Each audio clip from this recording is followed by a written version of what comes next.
네, 전해주신 세 가지 헤드라인 조금 더 자세하게 저희 김은별 캐스터와 함께 내용 살펴보겠습니다. 어서 오십시오. 안녕하세요. 네, 반갑습니다.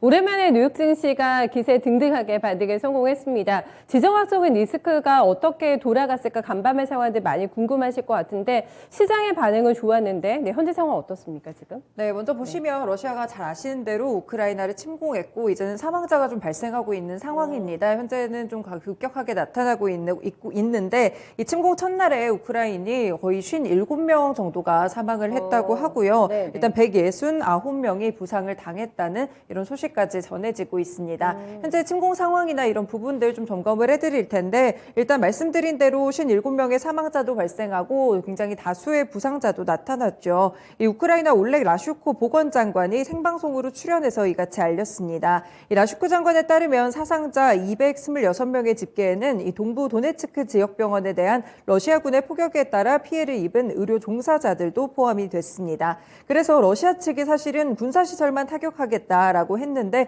이 주장과는 상당히 배치되는 결과가 나왔다고 보시면 되겠고요. 이 러시아의 이고리 코네센코프 국방부 대변인은 이날 자국 군대가 우크라이나의 육상 군시설 83곳을 공격해서 무력화하고 침공 첫날 목표를 달성했다 이렇게 주장한 바가 있습니다.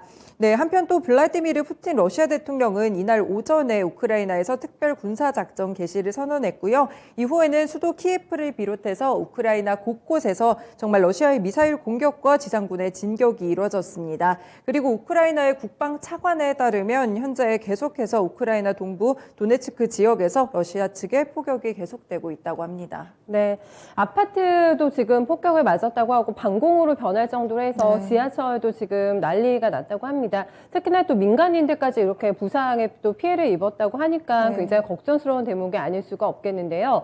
이렇게 지금 전쟁을 지금 도시 자체가 방불케 하는 상황에서 서방 국가들의 움직임 어떨까? 제재가 수위가 조금 낮다라는 평가가 나왔다고 앞에 저희가 들어봤는데 어떻게 또 대응을 하고 있을까요? 지금? 네, 맞습니다. 이 가스관 관련해서 제재를 다했는데 거기에 추가적인 제재가 현재 이뤄지고 있고요. 바이든 대통령이 수출 통제 그리고 대형 은행을 차단하는 등 이 러시아에 대한 추가 제재를 발표했습니다. 현재 속보를 통해서 수출 통제에 대해서는 이미 이뤄지고 있다, 승인을 했다 이렇게 전해지고요. 그리고 G7이 또 러시아에 똑똑한 제재를 내놓을 것이다 라면서 서방 국가들 전반적으로 이런 움직임이 보여지고 있습니다. 여기에 미국 국방부 측에서도 유럽에 미군 7,000명가량을 파병했다면서 며칠 내로 출발을 할 것이다 이렇게 좀 나타나고 있는데요. 네, 자세하게 좀 제재 내용을 보시면 조 바이든 미국 대통령이 일단 러시아가 우크라이나 침공한 것을 상당히 규탄을 했습니다. 강력한 제재안이 발표가 됐고요. 이날 백악관에서 대국민 연설을 통해서 러시아가 우크라이나 대해서 굉장히 이유 없는 공격을 단행했다라고 말을 했습니다. 우크라이나에 대한 러시아의 공격은 계획적이었으며 우리는 노골적인 국제법 위반을 목도했다라고 비판했는데요. 블라디미르 푸틴 러시아 대통령을 침략자라고 규정을 했고요. 푸틴 대통령이 외교를 거부하고 이 전쟁을 선택했다며 그 결과는 온전히 푸틴 대통령이 감당해야 할 것이다 이렇게 말을 했습니다. 이 강력한 제재안을 좀 내용을 보시면 제재안에는 러시아의 달러나 유로, 파운드, 엔화의 거래가 제한되고요. 러시아 군대의 자금 조달과 증강을 위한 능력을 또 차단하게 됩니다. 그리고 VTB 등 1조 달러 자산 보유한 러시아 은행들이 제재 대상에 현재 포함이 됐습니다.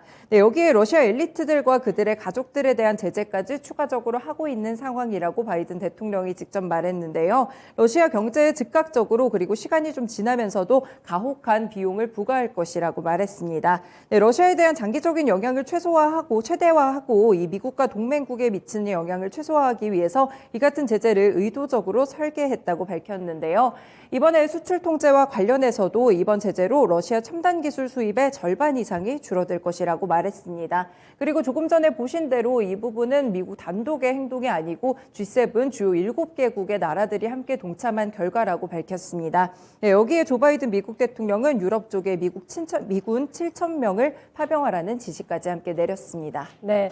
그런데 뉴욕 증시가 간밤에 롤러코스터를 탔잖아요. 네. 이런 바이든 대통령의 발표가 나오고 나서 오히려 안도랠리가 나타났다라는 게 굉장히 중요한 특징으로 볼 수가 있겠습니다. 예상했던 범위를 벗어나지 않았다라는 시장의 해석이 조금 더 중요한 포커스가 맞춰지지 않을까 싶은데요. 중요한 거는 이제 안정이 돼야 되겠습니다. 좀 최악은 아니다 지금라는 상황 속에서 나온 반등이기 때문에 계속해서 이어갈지도 궁금하고요. 급변하고 있는 우크라이나 정세와 관련해서도 우리 시장에서도 민감하게 반응하면서 오늘도 계속 계속해서 뉴스 추적해 보셔야 될 것 같아요. 다음 오랜만에 다시 연준 얘기로 좀 돌아가 보겠습니다. 네. 우크라이나 사태가 연준의 빅스텝을 꼬이게 할 수 있다라는 전망도 나왔는데 지금 현재로서는 3월에 그냥 그대로 밀어붙일 거다. 이런 분위기가 다시 우세하더라고요. 네, 맞습니다. 이제 분석이 하나 나왔는데 연준이 네. 일단 우크라이나 이 침공 사태에 대해서도 불구하고 3월에 금리 인상을 예정대로 진행할 것이라고 했고요. 이 연준의 의원들도 발언을 계속하고 있는데 3월에 금리를 올리고 추가 인상까지 단행이 필요하다 이런 발언도 나오는 상황이고요. 네. 근본적인 금리 인상의 근거에 변화가 없을 것이다라고 얘기하고 있습니다. 네, 자세하게 좀 소식 전해드리면요. 이 러시아 우크라이나 침공에도 오는 3월에 기준금리를 인상할 것으로 보인다는 이런 뉴욕타임스가 좀 분석을 했는데요. 이번 사태와 관련해서 상황을 주시해야 한다면서도 3월 금리 인상은 예정대로 이뤄질 것이라고 시사했습니다. 네, 여기 나온 대로 로레타 메스터 클리블랜드 연방준비은행 총재는 이날 연설을 통해서 3월에 금리를 올리고 이후 몇 개월간 추가적인 인상을 단행하는 것이 적절할 것이라고 했고요. 메스터 총재 역시 계속해서 이 미국의 중기적 경제 전망에 대해서 이 우크라이나 상황이 미치는 영향이 완화책을 제거하는 적절한 속도를 결정하는 데 있어서 하나의 고려사항이 될 것이라고 말했습니다. 네, 여기에 토마스 바킨 리치먼드 연은 총재도 발언에 힘을 실어줬는데요. 이날 정책 조정에 대해서 시간이 말해줄 것이다 라고 얘기를 하면서도 근본적인 금리 인상의 근거에는 변화가 있을 것이라고 보지 않는다고 말했습니다. 네, 메리 데일리 샌프란시스코 연은 총재도 한 행사에서 이 지정학적 상황이 크게 악화하지 않는다면 미국과 우리 경제가 직면한 더 큰 불확실성의 일환으로 이를 바라볼 것이라고 말했습니다. 네, 금리 인상을 할 것 같기는 한데 얼마 전에는 50bp 인상 가능성도 상당히 높게 봤는데 그 수치는 네. 많이 떨어진 거는 일단 눈에 띕니다. 굉장히 경제적인 불확실성이 가중되고 있는 상황이잖아요. 우크라이나 네. 때문에. 그래도 갈 길을 가겠다는 뜻인 것 같은데요. 일단 그렇죠? 전문가에서는 네. 약간의 또 다른 의견도 함께 나오고 있기는 하거든요. 일단은 이번 사태가 연준의 기본적인 경로 자체에는 영향을 주지 않더라도 미국의 경제적 불확실성을 증가시킨다는 이런 이벤트라는 분석은 나오고 있습니다. 그래서 지정학적 위기가 금융시장에서 결국에는 약화하고 매수 기회를 노리는 투자자들은 헤드라인을 좀 무시하려 한다라는 이런 분석이 나왔는데요. 그러나 이런 노선을 취하는 것을 매우 경계한다고 말했습니다. 그리고 골드만삭스 보고서에서도 현 상황이 지정학적 긴장이 연준의 긴축을 연기시키거나 완화했던 과거의 사건들과는 조금 다르다고 봤고요. 인플레이션 위험이 연준이 당장 긴축에 나서야 한다는 더 강력하고 더 긴급한 이유를 만들기 때문이라고 평가했습니다. 네, 다음 세 번째 뉴스로 넘어보겠습니다. 테슬라가 요즘에 주가 하락이 상당히 과하기 때문에 네. 서학개미분들 투자 많이 하셔가지고 아마 눈물을 훔치고 계실 것 같은데 이제 700슬라까지 떨어졌습니다. 또 노이즈가 나왔어요, 근데. 네, 테슬라 예. 잡음이 좀 끊이지 않고 있는 모습입니다. 네. SEC랑 일론 머스크가 갈등 관계를 지속하다 보니까 이번에는 SEC 측에서 일론 머스크 형제 대상으로 주식 판매를 좀 조사하겠다고 이런 보도가 나왔는데요. 네. 네, 비공식 여론조사 하루 전에 킴벌 머스크가 동생이거든요. 이 주식 판매에 좀 초점을 맞췄다라는 보도가 나오고 있습니다. 네, 내용에서 보시면 테슬라 CEO 일론 머스크랑 이 테슬라 이사회에 소속된 동생 킴벌 머스크의 최근 주식 매각이 내부자 거래 규정을 위반했는지 이 여부를 조사하고 있다라는 월스트리트 저널의 보도가 나왔고요.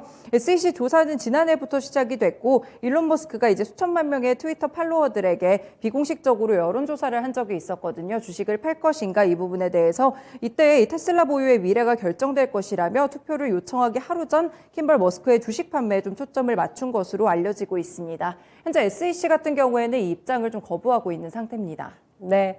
그러면은 여기에서 머스크도 CEO가 어떤 태도로 나오게 될지 궁금한데 네. 굽히질 않잖아요. 네, 그렇죠. 어떻게 좀 대응을 네. 하고 있는지 궁금하거든요. 네, 뭐 SEC는 뭐 계속 적대적인 태도를 계속해서 일론 머스크가 SEC 측에 좀 보여주고 있고요. 네. 공매도 촉진위원회 이런 비난도 좀 잇따르고 있는 상황입니다. 방금 나온 보도에 대해서는 아직까지 코멘트가 없는 상황이지만 여전히 이 테슬라 CEO가 또 법무부의 공매도 관련 조사 소식에 환영의 뜻을 밝혔고요. SEC 같은 경우에 또 공매도 쪽으로 해서 굉장히 비판한 바가 있습니다. 이번이 처음이 아니고요. 예전에 테슬라 상장 폐지 소동도 한 번 있었고 이 정부의 비판적인 태도를 취해온 자신의 입을 막기 위해서 이렇게 테슬라를 타깃으로 조사에 나섰다라면서 강도 높은 비판을 이어가고 있는 상황입니다. 네, 1000슬라에서 700슬라로 미끄러지는데 크게 일조를 하는 것 같습니다. 어떻게 네. 보면은 계속한 CEO의 리스크에 노출되어 있는 상황인데요. 뿐만 아니라 워낙에 펀더멘털 그리고 성장성에 대한 폄하하는 또 월가의 리포트도 많이 나오고 있기 때문에 이런 부분 주의하시면서 네, 테슬라 주가 움직임 확인해 보셔야 될 것 같아요. 여기까지 보겠습니다. 수고 많으셨어요. 고맙습니다. 네, 세 가지 외신 뉴스 김은배 캐스터와 함께 정리해드렸습니다.